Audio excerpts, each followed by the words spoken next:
Mis 8 hijos me sentenciaron a morir en un asilo para poder vender esta casa, la misma que levanté con mis propias manos para que ellos tuvieran un techo. Me llamo José Manuel Ríos y tengo 74 años. Durante más de 50, mis manos mezclaron cemento y apilaron ladrillos para darles un futuro, para que sus manos nunca tuvieran las grietas que tienen las mías. Soñaba con verlos convertidos en hombres y mujeres de bien, educados y agradecidos.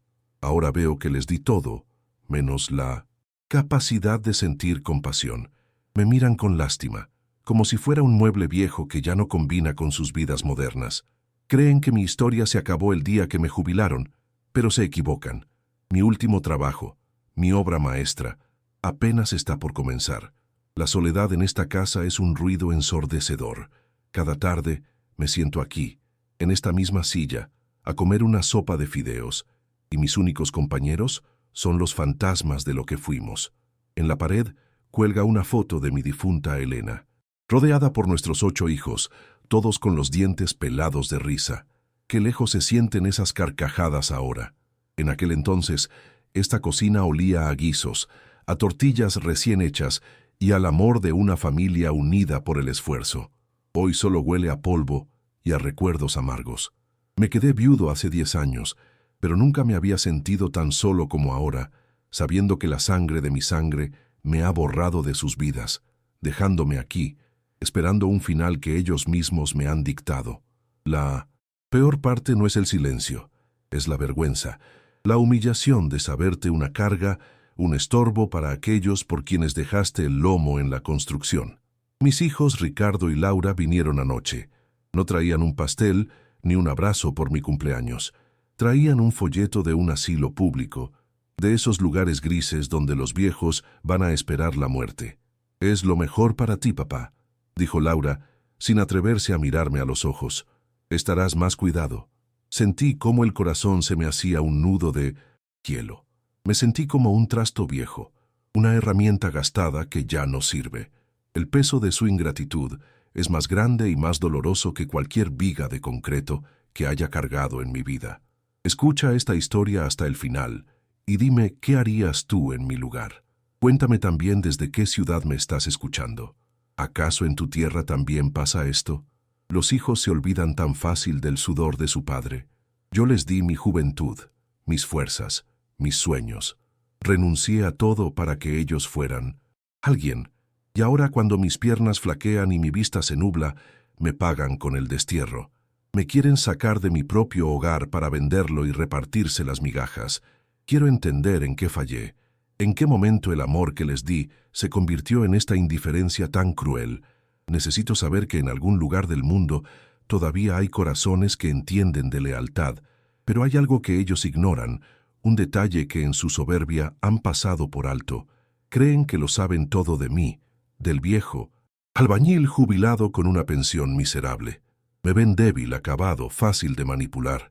No tienen idea de que cada noche, cuando la casa cruje y la ciudad duerme, yo tengo un ritual. Debajo de mi cama no solo guardo polvo y zapatos viejos. Hay una caja de herramientas que no ha visto la luz en años, pero no contiene martillos ni clavos. Dentro, envueltos en un paño que fue de Elena, guardo una libreta de ahorros vieja y unos papeles amarillentos. Esos papeles son mi secreto, la última viga de 1800, esta construcción que es mi vida. Ellos ven estas paredes y solo calculan metros cuadrados, el precio de la venta, el dinero que les tocará. Son ciegos a la verdad. No entienden que los cimientos más fuertes de esta casa no son los de piedra, sino los que yo construí en silencio durante 40 años.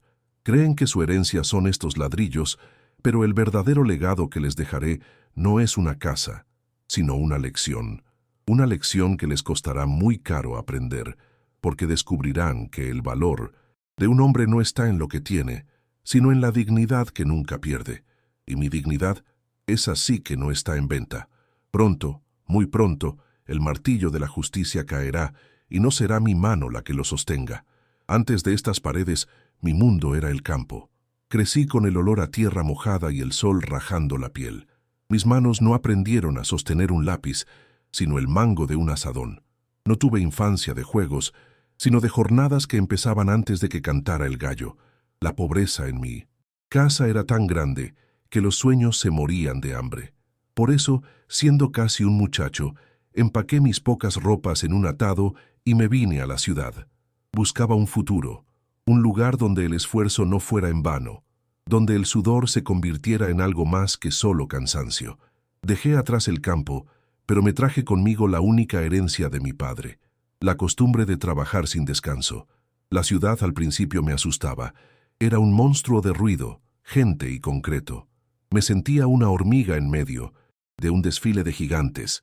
No tenía estudios ni conocidos, solo 2 brazos fuertes y la necesidad de sobrevivir. Conseguí trabajo como peón de albañil, cargando bultos de cemento, picando piedra, haciendo la labor más pesada que nadie quería. Cada noche caía en un catre rendido con los músculos adoloridos, pero con la tranquilidad de haberme ganado el pan de ese día.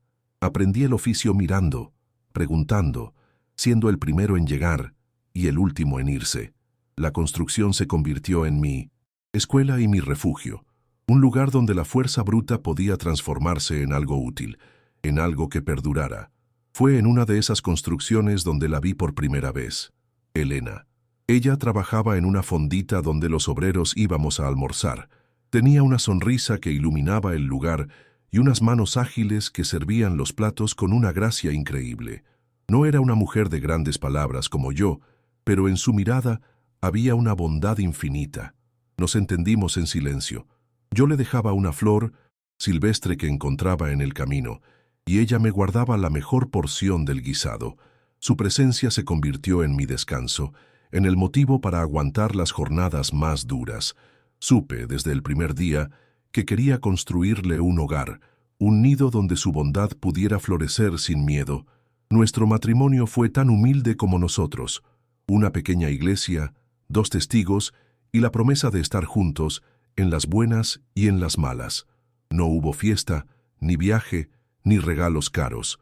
Nuestra única riqueza era el amor que sentíamos y la esperanza que compartíamos.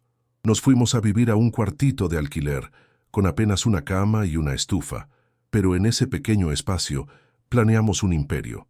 Por las noches, después de trabajar, dibujábamos en papeles de estraza la casa de nuestros sueños. Una casa con un patio para los niños que vendrían, con una cocina grande donde nunca faltara la comida. Esa casa se convirtió en nuestra obsesión, el mapa de nuestro futuro.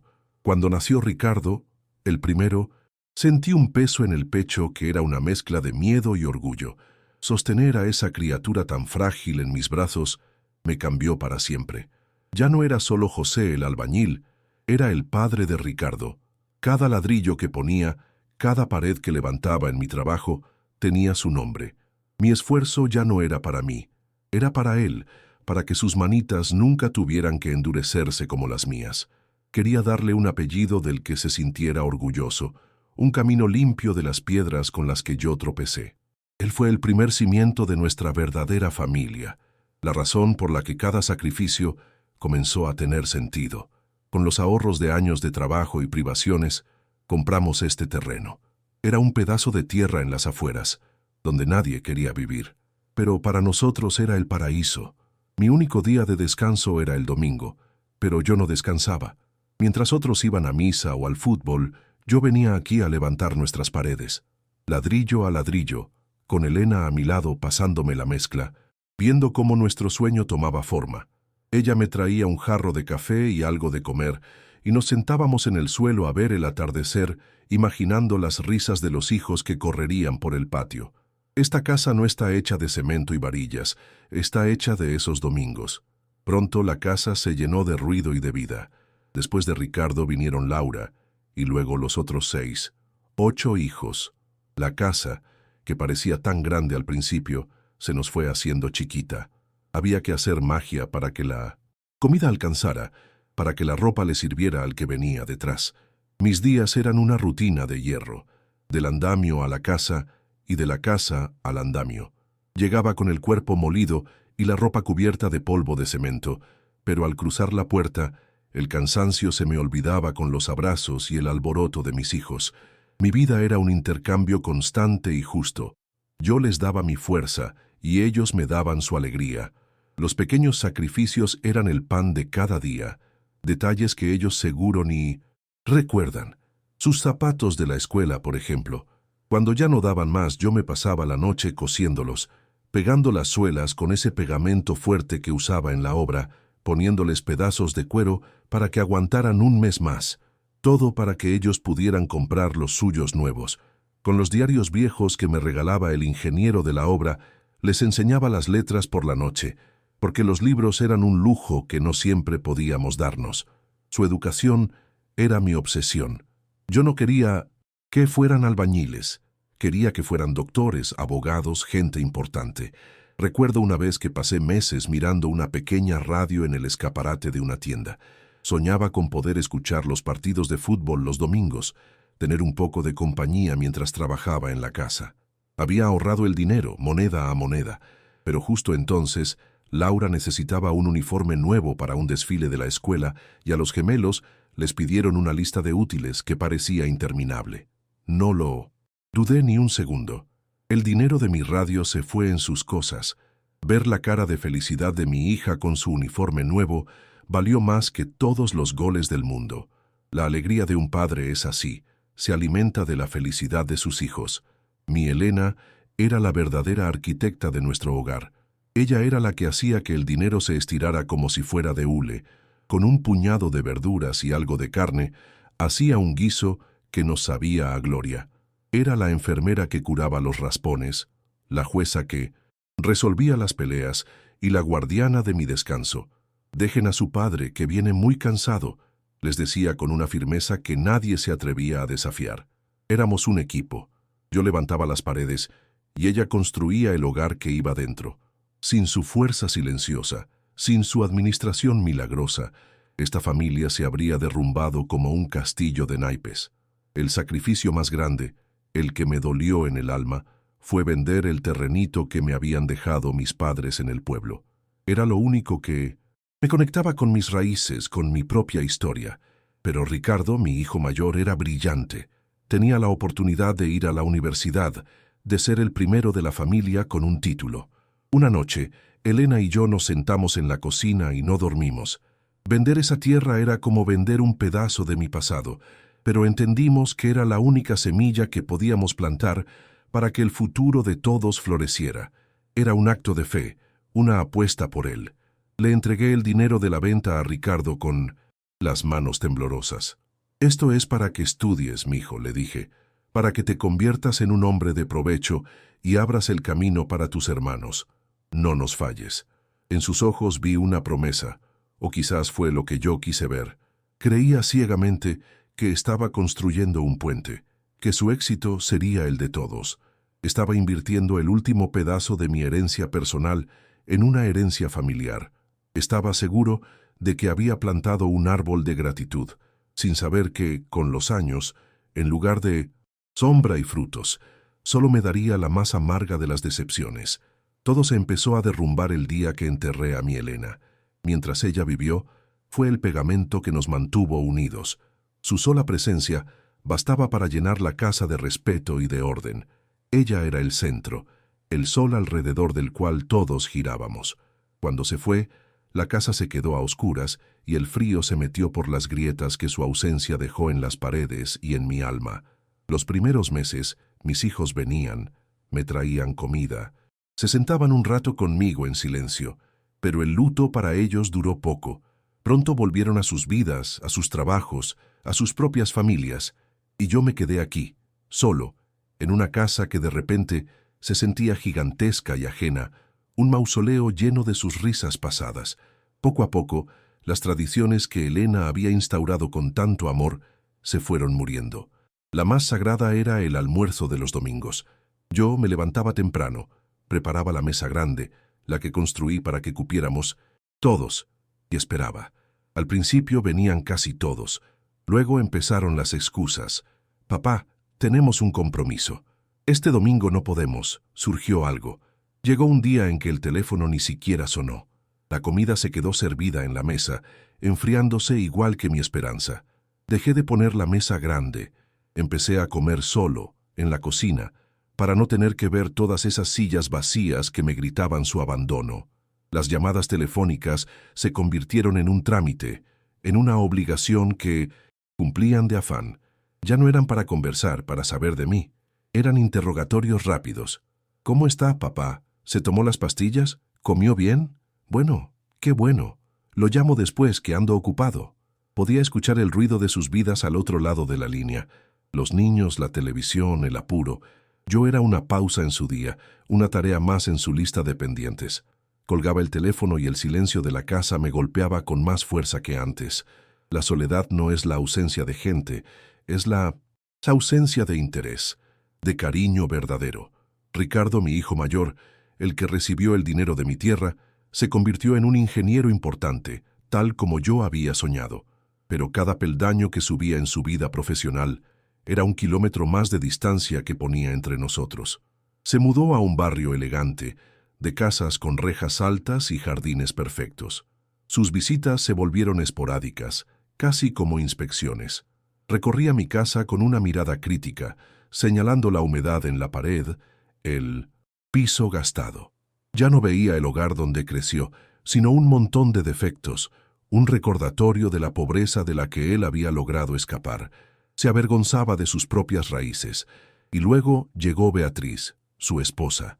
Ella nunca se esforzó por disimular su desprecio. Para ella yo era el suegro pobre, el albañil, una mancha en su impecable vida social. Fue ella la que empezó a sembrar la cizaña con más fuerza. Hablaba de mi casa como la casita del viejo, con un tono que mezclaba lástima y burla. Ricardo, por debilidad o por querer complacerla, empezó a ver el mundo a través de sus ojos. Empezó a sentir vergüenza de mí. El amor de un hombre puede ser fuerte, pero la influencia de una mujer calculadora puede ser demoledora. Beatriz fue el veneno que terminó de infectar la herida. La primera gran humillación, la que me quemó por dentro, fue en una fiesta en casa de Ricardo. Había invitado a sus jefes, a gente importante. Beatriz me llevó a un rincón antes de que llegaran los invitados. «José», me dijo con una sonrisa falsa, «un favorcito. Si alguien le pregunta a qué se dedicaba, no diga que fue albañil. Suena muy humilde. Diga que era contratista o que trabajaba en el sector de la construcción». Sentí que la sangre se me helaba. 50 años de trabajo honrado, el sudor que pagó los estudios de su marido, reducido a una palabra de la que había que avergonzarse. Esa noche no probé bocado. Mi voz, que antes era ley en esta casa, se volvió un murmullo insignificante. Cuando se reunían para hablar de algún negocio o de algún plan familiar, y yo intentaba dar mi opinión, Ricardo me cortaba en seco. «Papá, por favor, usted de estas cosas no entiende. Los tiempos han cambiado». Me trataban como a un anciano senil, a un niño que no sabe nada de la vida. El mismo hombre al que le pedían consejo para todo, desde cómo arreglar una tubería hasta cómo criar a un hijo, ahora era un ignorante. Me anularon, me silenciaron, me convirtieron en un fantasma en mi propia familia, presente en cuerpo, pero completamente ausente en sus decisiones. Laura, mi hija, jugaba un juego diferente, uno más cruel si cabe, el de la lástima. No era fría y directa como Ricardo. Ella me llamaba para quejarse durante horas de sus supuestos problemas de dinero, de lo difícil que era su vida. «Ay, papá, cómo quisiera ayudarte más, pero la situación está terrible», me decía, mientras yo sabía que se acababa de comprar un carro nuevo. Usaba sus falsas penas como un escudo para justificar su abandono, para hacerme sentir culpable si yo llegaba a necesitar algo. Me manipulaba con su victimismo, haciendo que su negligencia pareciera una consecuencia inevitable de sus sufrimientos imaginarios. Era una experta en dar excusas. Un año, se olvidaron de mi cumpleaños. No de este último, sino de otro, el 72. Pasé todo el día junto al teléfono, como un tonto, esperando una llamada que no llegó. La noche se hizo densa y pesada. Cerca de las 10, Laura llamó.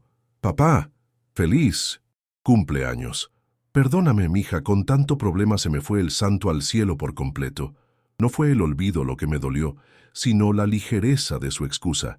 Mi existencia se había vuelto tan secundaria en sus vidas que una fecha que antes era una fiesta familiar, ahora era una nota mental que se podía borrar fácilmente. Me di cuenta de que ya no era una prioridad. Era un recordatorio. Y a mis nietos, me los fueron quitando de a poco.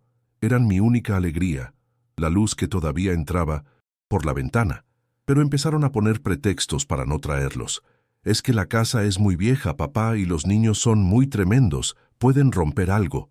O, mejor no, abuelo, que usted se cansa mucho y después le sube la presión. Construyeron un muro invisible pero infranqueable entre ellos y yo. Me negaron el derecho más sagrado de un abuelo: ver crecer a su descendencia, contarles historias, sentir sus abrazos. Me estaban borrando no solo de su presente, sino también del futuro de la familia. Me volví invisible. Recuerdo estar sentado en el sofá de la casa de Laura, mientras ella y su esposo planeaban unas vacaciones carísimas a la playa. Hablaban de hoteles, de pasajes de avión, de miles y miles de pesos gastados en unos días de descanso. Y yo ahí, a 2 metros de distancia, sabiendo que mi pensión miserable apenas me alcanzaba para los remedios y la comida del mes. Hablaban como si yo fuera parte del decorado, como si fuera sordo o tonto. El dolor de esa indiferencia era físico.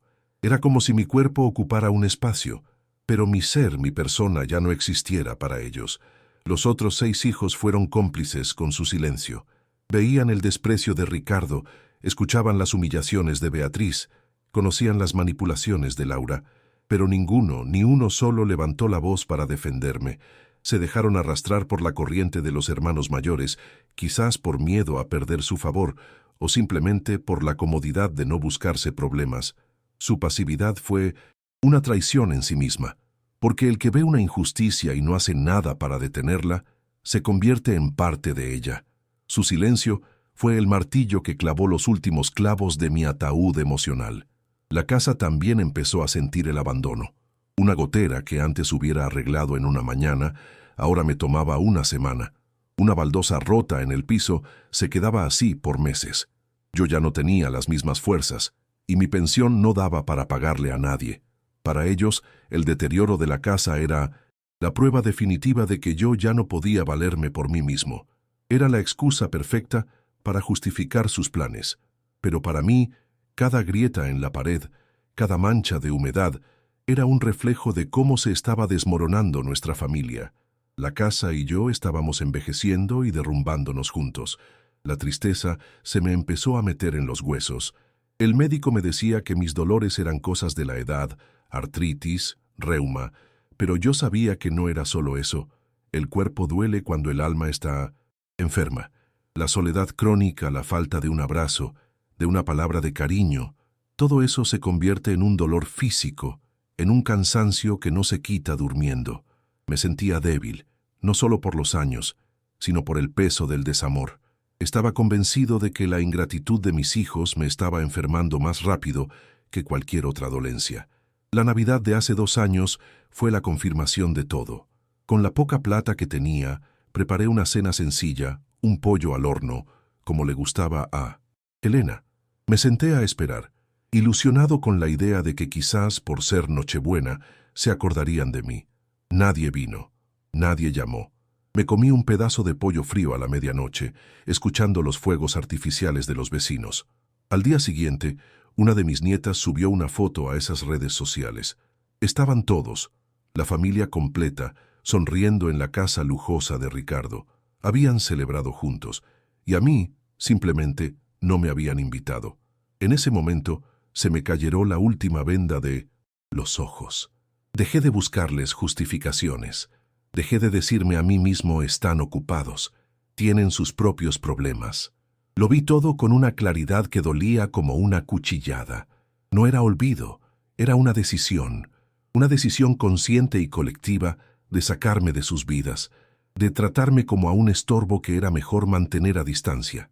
El amor se había transformado en una lejana obligación, y esa obligación, finalmente, se había convertido en un fastidio del que querían deshacerse lo antes posible.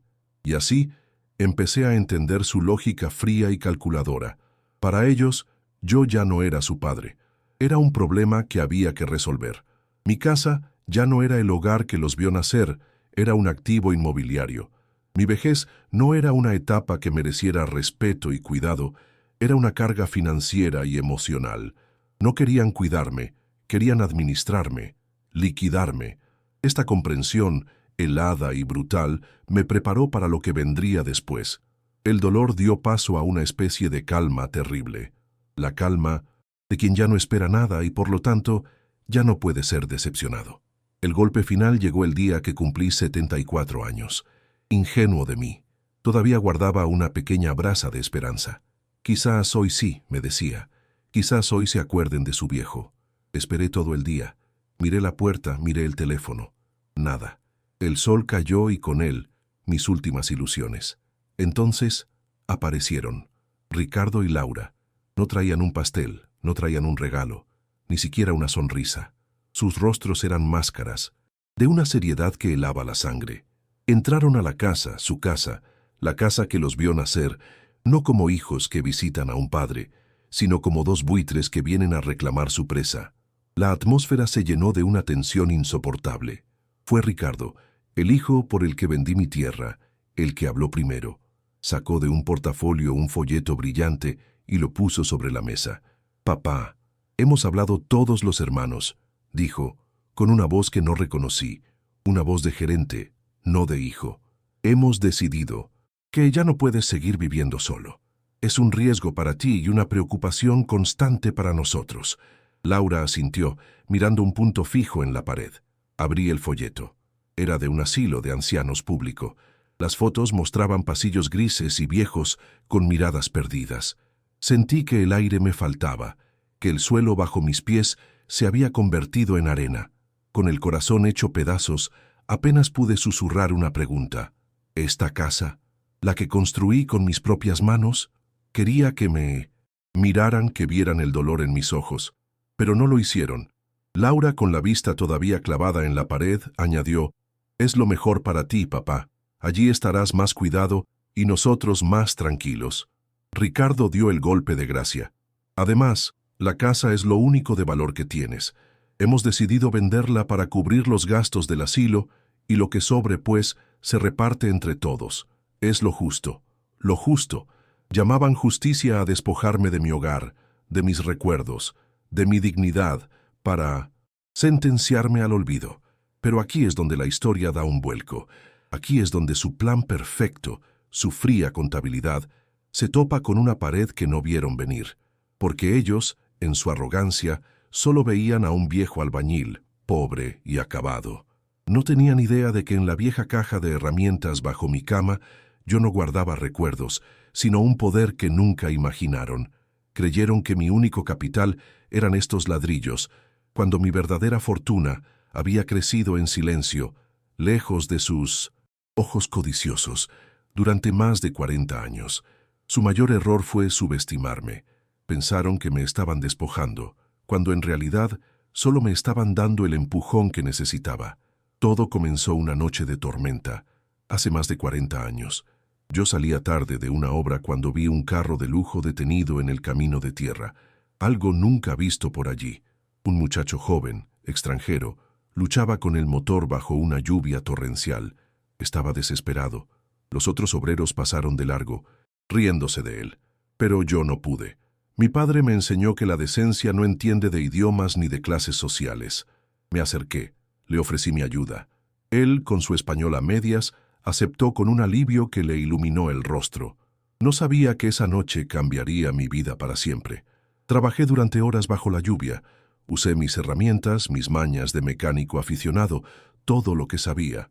El joven, que se llamaba Klaus y era un ingeniero alemán, me miraba con asombro. No podía creer que un desconocido se estuviera empapando y ensuciando por él sin pedirle un centavo a cambio. Cuando por fin el motor arrancó, su gratitud era inmensa. Quiso pagarme, pero me negué. Le dije que la ayuda no se cobra. Él insistió en que no podía aceptarlo, que su conciencia no lo dejaría. Dijo que si no aceptaba dinero, aceptara un consejo, un regalo de otro tipo. «Usted es un buen hombre, José», me dijo, «y la vida debe recompensar a los buenos hombres». Me habló de su país, de una empresa nueva, una de esas de tecnología que estaban naciendo. Dijo que tenía un gran futuro. Yo no entendí ni la mitad de lo que decía sobre acciones, bolsa y mercados. Sonaba a otro mundo, pero él fue tan insistente, y su mirada era tan sincera, que me convenció. Me dijo, invierta algo, lo que sea por pequeño que sea, y olvídese de ello. Un día se acordará de mí. Parecía una locura, una fantasía de un extranjero agradecido. La única cosa de valor que yo poseía, aparte de esta casa a medio construir, era un viejo reloj de bolsillo de plata que había sido de mi padre. Era mi tesoro. Al día siguiente, con un nudo en el estómago, lo llevé a una casa de empeño y lo vendí. Con ese poco dinero, busqué a Klaus antes de que se fuera de la ciudad. Él mismo me ayudó a hacer los trámites, a comprar esos papeles con sellos y nombres extraños que certificaban que yo era dueño de una pequeña, minúscula, parte de esa empresa alemana. Me sentí un tonto, un iluso. Pensé que había cambiado el único recuerdo de mi padre por unos papeles inútiles. Cuando le conté a Elena, ella me miró con sus ojos sabios. Tampoco entendía nada de esas cosas, pero entendía de la vida. José, me dijo, mientras guardaba los papeles en mi caja de herramientas, este dinero no lo toques nunca. Haz de cuenta que no existe. Guárdalo para una verdadera emergencia. A veces, el dinero que llega fácil puede traer la desgracia a la familia. Es mejor que los muchachos no sepan de esto. Sus palabras fueron una profecía. Decidimos juntos que ese sería nuestro secreto, una red de seguridad para un futuro incierto, un ancla contra la peor de las tormentas. Y así lo hice. Los papeles durmieron en esa caja por 4 décadas. Vi a mis hijos crecer, los vi convertirse en las personas que son hoy. Y a medida que crecían, veía también en ellos una sed de dinero, una ambición que me asustaba. Comprendí la sabiduría de Elena, revelarles la existencia de esa fortuna que con los años supe que crecía de forma exponencial. Habría sido como echarle gasolina al fuego de su codicia. Habría destruido cualquier valor por el esfuerzo que yo había intentado inculcarles. Mi secreto los protegió de sí mismos, aunque yo no lo supiera entonces. Fue un acto de amor, y la verdadera emergencia de la que habló Elena llegó. No fue una enfermedad, ni la falta de pan. La emergencia era moral. Ocurrió al día siguiente de la visita de mis hijos. Yo estaba en mi cuarto, con la puerta entreabierta, cuando escuché a Laura hablando por teléfono con Ricardo. Su voz era alegre, burlona, y entonces dijo la frase que lo cambió todo, la frase que endureció mi corazón para siempre. Dijo entre risas, «Pues sí, al final el viejo sirvió para algo. Con la venta de la casita nos vamos a dar unas buenas vacaciones en la playa». Esa risa, esa frase, fue como si me hubieran apuñalado por la espalda. El dolor se transformó en un instante en una claridad de hielo. La emergencia había llegado. La tormenta estaba aquí. Ya no había nada que proteger, nada que salvar. El legado de amor y sacrificio había sido pisoteado y convertido en un chiste cruel. Me levanté, caminé sin hacer ruido hasta mi cama y saqué la vieja caja de herramientas. La abrí. Los papeles amarillentos estaban ahí, esperándome. La promesa a Elena se había cumplido. Era el momento de usarlos. El albañil jubilado tenía un último plano que ejecutar, un último edificio que levantar, el de la justicia. Mi primer paso no fue un grito, sino un viaje en autobús. Al día siguiente de la llamada de Laura, me puse mi único traje bueno, ese que guardaba para los entierros y las bodas, y me fui al centro. Entré al edificio más alto que encontré y busqué una oficina de abogados.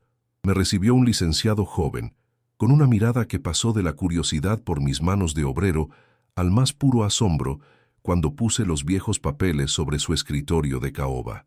Vio los sellos, las fechas, y su escepticismo se desvaneció. Hizo unas llamadas, tecleó en su computadora, y su cara, de sorpresa, se hizo cada vez más grande. Las cifras que el abogado pronunció me sonaban a un idioma extranjero, un número con tantos ceros que no cabía en mi imaginación. El consejo de aquel ingeniero alemán, mi pequeño acto de fe al vender el reloj de mi padre, se había convertido en una pequeña fortuna. El dinero estaba ahí, en una cuenta en un banco que ni siquiera sabía que existía. Pero en ese momento, sentado en esa oficina lujosa, no sentí alegría ni avaricia. Sentí una calma inmensa. Ya, Dinero no era el fin, era la herramienta para construir mi última obra, mi lección final. Mi plan, que había diseñado en noches de insomnio, estaba listo. Quiero crear una fundación, le dije al abogado, que todavía me miraba como si yo fuera un espejismo. Quiero que lleve el nombre de mi esposa, Fundación Elena Ríos. Lo dije sin titubear, con la misma firmeza con la que asentaba un ladrillo sobre otro. No iba a usar ese dinero para humillarlos directamente, ni para vengarme. Mi justicia sería más elegante, más duradera. Sería una justicia que construye, no que destruye. Usaría la fortuna que ellos desconocían para honrar la memoria de la mujer que les dio la vida y para enseñarles el verdadero significado del legado, uno que ellos habían despreciado por completo. Dedicamos los siguientes días a redactar los estatutos. La misión de la Fundación Elena Ríos sería simple y clara. La mayor parte del dinero se destinaría a becas para jóvenes de barrios pobres, como el Centro mío que quisieran estudiar arquitectura, ingeniería o cualquier oficio relacionado con la construcción. La otra parte financiaría la construcción de viviendas dignas para familias necesitadas. Mi vida entera se la dediqué a construir, y ahora mi dinero también lo haría. El legado del albañil José Ríos no sería una cuenta bancaria, sino aulas llenas de estudiantes y hogares llenos de familias agradecidas, un futuro que mis hijos nunca supieron valorar. Mientras yo movía los hilos de mi nuevo destino, ellos seguían con su plan macabro. Ricardo me llamó, su voz teñida de impaciencia. «Papá, el agente inmobiliario ya tiene un comprador para la casa. Es una buena oferta. Solo necesitamos que vengas a la notaría a firmar los papeles de la venta esta semana». Su prisa por cobrar era casi indecente. Yo, con una tranquilidad que debió descolocarlo, le respondí simplemente: «No te preocupes, hijo, hagan lo que tengan que hacer». Ellos interpretaron mi calma como una rendición, la resignación de un viejo derrotado. No sabían que la partida ya se estaba jugando en otro tablero. El castillo de naipes que habían construido se vino abajo con una sola llamada telefónica. Fue el agente inmobiliario quien llamó a Ricardo, no para confirmar la cita en la notaría, sino para gritarle que le estaban haciendo perder el tiempo. La casa no se podía vender. Cuando investigó en el registro de la propiedad, descubrió la verdad. El inmueble ya no me pertenecía. Unos días antes, había sido donado de forma legal e irrevocable a una entidad de beneficencia recién creada, la Fundación Elena Ríos. Imagino la cara de mi hijo, su incredulidad, su rabia. La primera pieza de su anhelada herencia se había esfumado. Entonces, mi teléfono empezó a arder. Era un bombardeo de llamadas y mensajes. Primero Ricardo exigiendo, gritando: «¿Qué hiciste? ¿Te volviste loco?». Luego Laura llorando falsas lágrimas: «Papá, ¿cómo pudiste hacernos esto? Somos tu familia». De repente, volvía a ser su padre. De repente les importaba mi bienestar. La desesperación les arrancó las máscaras y dejó al descubierto su verdadera naturaleza, la codicia. Sus intentos de reconciliación eran tan torpes y transparentes que me provocaban una profunda lástima. El dinero era lo único que podía mover sus corazones, pero ya era demasiado tarde. No respondí a ninguna de sus llamadas. Dejé que el teléfono sonara hasta que se cansara. Me senté en esta misma silla, en esta cocina, en la casa que ya no era mía, y por primera vez en muchos años sentí paz. Y es aquí donde te pregunto a ti, que me escuchas con atención. Si tú tuvieras este secreto, ¿qué harías ahora? ¿Cederías ante sus lágrimas de cocodrilo? ¿Les darías una parte, con la esperanza de que hubieran aprendido la lección? ¿O te mantendrías firme, dejando que el silencio y los hechos hablaran por ti? Dime, por favor, ¿qué te dicta tu conciencia en una situación como esta? El golpe de gracia no lo di yo, sino la prensa. Un periodista local se enteró de la historia y le pareció fascinante. Unos días después apareció un pequeño artículo en el periódico que se convirtió en la noticia del día. Anciano albañil crea fundación millonaria para ayudar a la comunidad. La historia completa estaba allí. Mis orígenes humildes, mi vida de sacrificio, el abandono de mis hijos y la revelación de la fortuna secreta. La humillación para ellos fue pública y devastadora. Ya no eran las víctimas de un padre senil, sino los villanos de una historia que toda la ciudad comentaba con indignación. Su castigo no fue la pobreza, fue la vergüenza. Yo ya no vivo en la casa que construí con mis manos. Ese hogar, manchado por la traición, ahora es la sede de la fundación. Yo me mudé a un lugar más pequeño, una casita sencilla cerca del mar, donde el único ruido que escucho es el de las olas y las gaviotas. El aire salado ha limpiado mis pulmones y mi espíritu. No sé nada de mis hijos. Supongo que la vergüenza es un muro más alto que cualquiera que yo haya levantado. Mi nueva familia son los muchachos de la fundación, jóvenes con ojos brillantes que me visitan para contarme sus avances, que me llaman Abuelo José, con un respeto que mi propia sangre me negó. Ya no construyo con cemento, sino con esperanza. La otra tarde, estaba sentado en un banco de madera frente al mar, viendo cómo el sol se despedía pintando el cielo de naranja y violeta. La brisa se sentía como una caricia de mi Elena. Entonces se me acercó uno de los primeros becados, un muchacho flaco y de manos grandes, hijo de un campesino. Sin decir mucho, desenrolló sobre el banco unos planos. «Mire, don José», me dijo con la voz llena de orgullo, «esta es la primera casa que vamos a construir con el fondo de la fundación, para una viuda con 4 hijos». Observé las líneas, los cuartos, la cocina, luego levanté la vista hacia el horizonte infinito y sonreí. Una sonrisa serena, tranquila. Mi legado estaba a salvo. Al final, la vida me enseñó que la verdadera riqueza no se cuenta en billetes, sino en la paz que sientes en el corazón. Mis hijos buscaron el valor en lo que podían heredar y vender, sin entender que el único tesoro verdadero es el que se construye y se regala, el que se queda en el mundo mucho después de que nos hayamos ido. Mi último hogar no está hecho de ladrillos, sino de dignidad recuperada. Y ahora te pido a ti una última cosa. Si esta historia tocó tu alma, dime desde qué ciudad me estás escuchando. Quiero saber si allá también hay corazones que todavía entienden lo que es la dignidad.